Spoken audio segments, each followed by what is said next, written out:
बच्चों, आज हम अलंकार के बारे में जानेंगे। जिस तरह से मनुष्य अपनी सुंदरता बढ़ाने के लिए भिन्न भिन्न प्रकार के आभूषणों का प्रयोग करता है, उसी तरह से भाषा को भी सुंदर बनाने के लिए अलंकारों का प्रयोग किया जाता है। काव्य की शोभा बढ़ाने वाले इन्हीं शब्दों को अलंकार कहते हैं।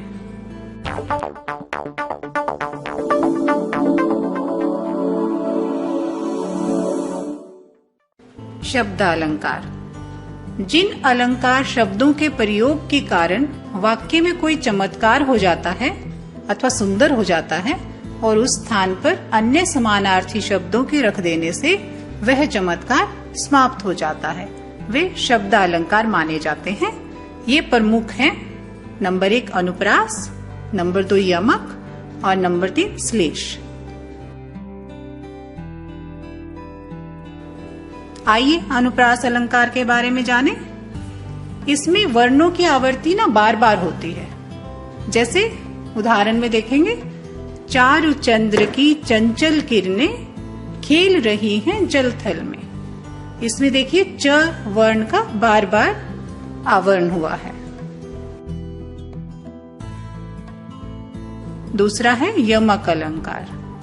शब्दों की आवृत्ति इसमें होती है और अर्थ अलग अलग होते हैं। मतलब एक शब्द बार बार आता है और उसका अर्थ अलग होता है। जैसे कनक कनक ते सोगनी मादकता अधिकाय, इसमें 2 अर्थ निकलते हैं। कनक कनक जो शब्द है 2 बार आया है, उसमें 2 अर्थ हैं। एक कनक का मतलब है अनाज, गेहूं जिसे कहते हैं। दूसरे का है सोना। खाए बोराए कहते ना, नर व पाए बोराए, मतलब गेहूं अनाज ज्यादा खाने से भी बोरा जाता है व्यक्ति, और जिसको सोना मिल जाए वो भी बोरा जाता है। श्लेष अलंकार। इसमें शब्द एक होता है और उसके अर्थ अनेक होते हैं। जैसे मंगत को देख पट देत बार बार, इसमें जो पट शब्द है उसके 2 अर्थ हैं, एक वस्त्र और दूसरा दरवाजा। आगे उदाहरण देखिए, जैसे रहीमन पानी राखिए बिन पानी सब सून, पानी गए न उबते मोती मानुष चून। इसमें पानी शब्द के बार बार आया है और उसके अर्थ 3 हैं। एक जैसे पानी जल हुआ, दूसरा जैसे आंखों में आंसू, उसको भी पानी कहेंगे। दूसरा कहते हैं कि जो मानुष होता है उनके बिना चून बोलते हैं आटा।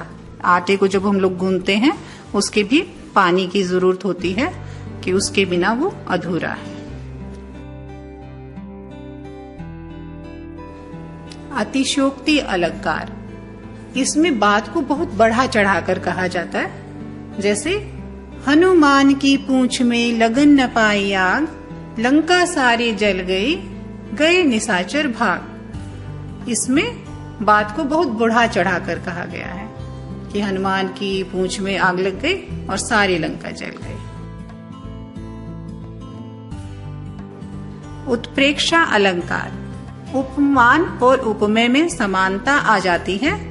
उपमेय में जब उपमान की संभावना हो, जैसे देखिए उदाहरण, कहते हुए यूं उत्तरा के नैन भर गए, हिम के कणों से पूर्ण मानो हो गए पंकज नए। इसमें उत्तरा के नैनों का वर्णन पंकज के समान किया है। पंकज माने कमल। पुनरुक्ति अलंकार। इसमें शब्दों की आवृत्ति होती है लेकिन उनके अर्थ समान होते हैं। जैसे पुनः पुनः कहत कौन है माता, कौन है तेरे तात। इसमें जो पुनः पुनः एक ही शब्द की बार बार आवृत्ति हुई है पर अर्थ समान है।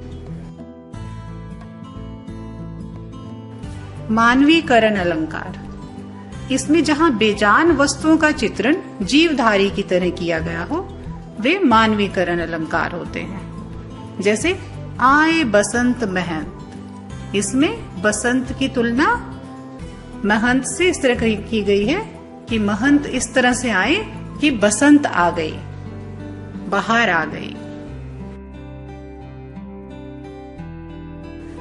आगे देखिए रूपक अलंकार। इसमें उपमान व उपमेय में भेद कर दिया जाता है। जैसे मैया मैं चंद्र खिलौनों ले हूं, इसमें उपमान व उपमेय साथ साथ हैं। चंद्र खिलौना मतलब चांद के जैसा खिलौना, चांद को ही मैं खिलौने के रूप में लेना चाहता हूं। और इसमें योजक का प्रयोग होता है। चंद्रमुखी, ये चांद के जैसा मुख, किसी के मुख की तुलना चांद से की गई है। ये रूपक अलंकार है। तो बच्चों, आज हमने अलंकार और उसके विभिन्न रूपों के बारे में जाना।